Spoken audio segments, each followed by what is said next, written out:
Okay, let's unpack this. Today, we're really digging into something quite interesting in the SUV world. The Haval H9 2026. Mm-hmm. It's making some pretty big claims. We're talking luxury, ruggedness, and a competitive price, all in one package. That's the big question, isn't it? Can it really deliver on all three, or are there, trade-offs? Exactly. This isn't just another SUV rolling off the line. It feels like a real statement from Haval. They're trying to shake things up. They absolutely are. And that's what makes it so compelling to look at. It's designed quite strategically, I think, to challenge the established players. Right.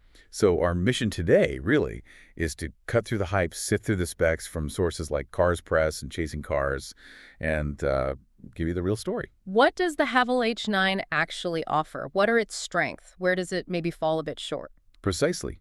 We want you to understand not just what it is, but sort of why it matters in the market today. Okay, so let's do this deep dive. We'll cover the design, the performance, tech, off-road chops, and where it fits. And hey, if you find this kind of breakdown useful, maybe consider hitting subscribe to the deep dive wherever you get your podcasts. It helps us keep doing this. So first impressions.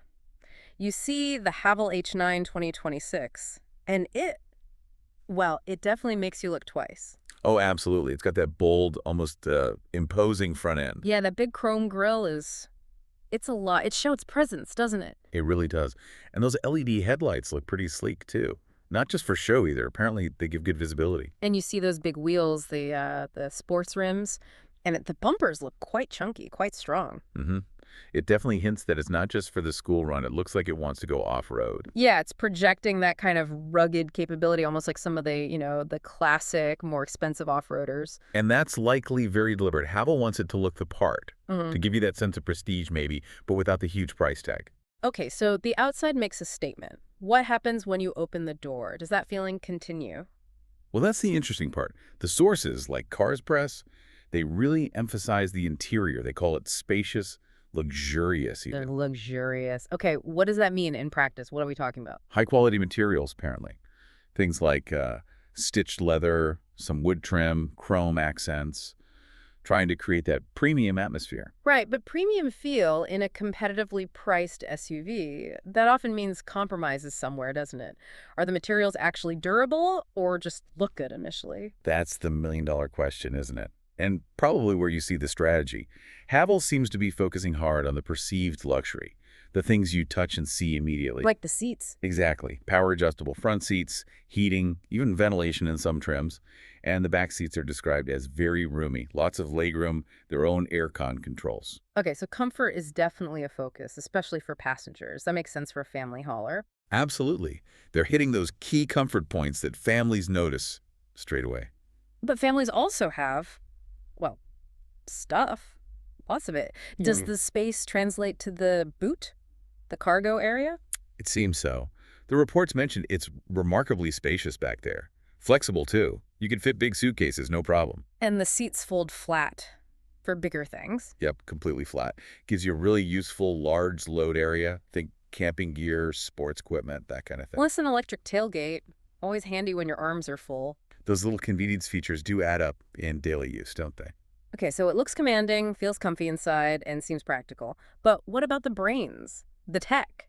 In today's world, that's huge. Huge. And Haval knows it. There's a big high-definition touchscreen right in the middle of the dash. That's your main hub. Android Auto, Apple CarPlay. Oh, yeah, standard stuff. But the key is how well Haval's own system integrates them. Is it smooth, responsive, or a bit laggy? Cars Press suggests it aims for seamless. So navigation calls, music, podcasts, all the usual suspects. All there. Voice commands too, USB ports, Bluetooth, wireless charging on some models.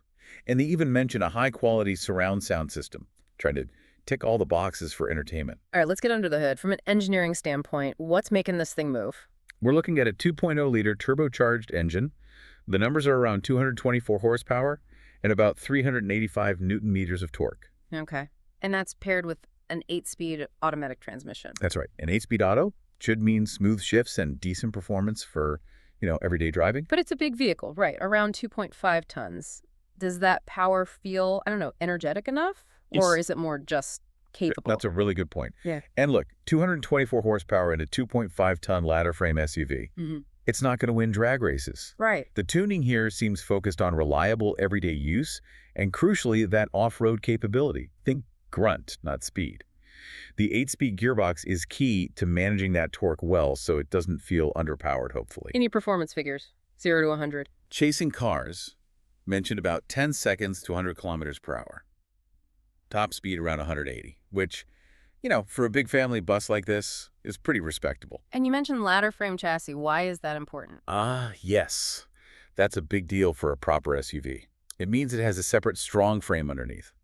Much more rigid and durable than the unibody construction you find on most crossovers. So better for towing or serious off-roading? Exactly. It can handle much more stress, twisting forces, that kind of thing. It's built tough. Okay, tough sounds good. But toughness and turbo engines often mean thirst. What's the fuel economy like? Yeah, you guessed it. It's described as being, well, relatively high, around 10 to 11 liters per 100 kilometers. Which is about, what, 11 kilometers per liter, maybe 25-ish miles per gallon for U.S. listeners? Roughly, yeah. It's kind of average for this class, the size and weight, but definitely not a fuel sipper. But it has a big tank? It does, an 80-liter tank, so Yeah. your range should still be decent. But yeah, fuel cost is something you'd need to factor in. And how does it actually feel to drive the ride quality? The sources talk about a pretty comfortable ride, actually, thanks to independent suspension front and rear. Yeah. It's designed to soak up bumps well. So stable on the highway, pleasant for daily driving. Seems like it, yes. No. Good on paved roads. But there's a slight caveat. Oh, Some reports suggest that when you get onto really rough, proper off-road tracks, it might feel a bit less refined or comfortable than some dedicated rivals. like a Land Cruiser or a Pajero, maybe? Exactly. Yeah. So, strong on-road comfort, good off-road ability, but maybe not quite as hardcore off-road focused as some of the legends. It's a balance. Okay, speaking of off-road, let's talk capability. You mentioned the ladder frame. What else makes it good for adventure? Well, it's got an intelligent four-wheel drive system. It's not just an all-wheel drive for slippery roads. It's meant for tougher stuff. And different modes, like for sand or mud. Yep. Eco, sport, sand, mud modes are mentioned, so you can tailor the system to the conditions. Plus, chasing cars specifically pointed out front and rear differential locks. Ooh, diff locks. Okay, now that's serious off-road kit, isn't it? It really is. For anyone listening who doesn't know, diff locks basically force the wheels on an axle to turn together. So even if one wheel's spinning in the air or stuck in mud, the other one still gets power to pull you through. Precisely. That's what separates real off-roaders from many SUVs. It gives you much better traction in really tricky situations. Makes the H9 genuinely appealing for proper adventures. All right, adventure is great, but safety is paramount, especially in a family wagon. What's the story here? You mentioned some conflicting info earlier. Yeah, this is where it gets a bit nuanced. Right. So the Cars Press review mentioned things like blind spot monitoring, lane departure warning, a 360 camera. Sounds good. Standard stuff these days. Right, but then another part of the same source specifically said it lacks some key advanced systems, like automatic emergency braking, AEB, or active lane keeping assist. That's a significant difference. What about official crash tests? Okay, so A&SC CAPP, the Australian safety body, gave it a 4-star rating. Not bad, but not the top 5 stars. How did it score specifically? It did okay in the frontal offset crash, 12.05 out of 16 points, just missing the 5-star threshold there. But it got a perfect 16 out of 16 for side impact. Whiplash protection was good, pedestrian protection acceptable. So strong basic structure, good side protection, but maybe missing some points on the latest active safety tech needed for that 5th star. That seems to be the picture. It suggests that while it's fundamentally safe and has some driver aids, it might not have the full, comprehensive suite you find in, say, some premium European or Japanese rivals. The lack of AEB mentioned is particularly noteworthy for a new model aiming high. But the basics are covered. Electronic stability control, seatbelt reminders. Oh yes, definitely. ESC is there, crucial for stability. And reminders for all seatbelts. The foundational stuff is solid. Okay, that clarifies things a bit. Now, the part many people wait for, the price. How does the Haval H9 stack up financially? This is arguably its biggest trump card. It's priced very competitively. We're talking roughly $33,900 to $37,950 US dollars. And in other markets, you mentioned Saudi Arabia. Yeah, for context, around 127,000 Saudi riyals for the Med D trim, going up to about 142,000 for the full trim. It positions it significantly under many of its established rivals. And there are different trim levels. Med D, High GH, full. What's the difference? Basically, MID is your entry point, still well-equipped. High GH adds more goodies, heated ventilated seats, better sound system, more safety bits. And full is top spec, panoramic sunroof, all the luxury touches, and the more advanced driver aids we were just discussing. So you can choose your level of features versus price. And colors? Any interesting options? The usual suspects mostly: pearl white, metallic black, silver, dark gray. But they also mentioned a metallic blue and a pretty striking crimson red. Okay. Now, you mentioned this isn't a brand new model name, right? It has some history. That's right. It's not like it just appeared out of nowhere. Yeah. The H9 actually debuted way back at the 2014 Beijing Auto Show. Ah, okay. So it's been around a while. Yeah, and it's had several updates since then, little tweaks in 2016, 2017, and then quite a major redesign in 2019. So Haval's been refining it, evolving it over time. Exactly. It shows they're committed to the model, improving it based on feedback and market trends, building on that solid ladder frame base. That history can be reassuring for buyers, I think. Definitely. So if it's been evolving, who are its main targets now? Who is it competing against directly? Well, the sources throw out some big names: Toyota Prado, Mitsubishi Pajero, Ford Explorer, even the Nissan Patrol. Wow, those are heavy hitters, established players with strong reputations. They are. And that's what makes the H9 strategy so interesting. It's basically trying to offer a similar type of vehicle, large, capable, potentially luxurious, but at a much more attractive price point. So the value proposition is key. You get a lot of SUV for your money, potentially. That's the idea.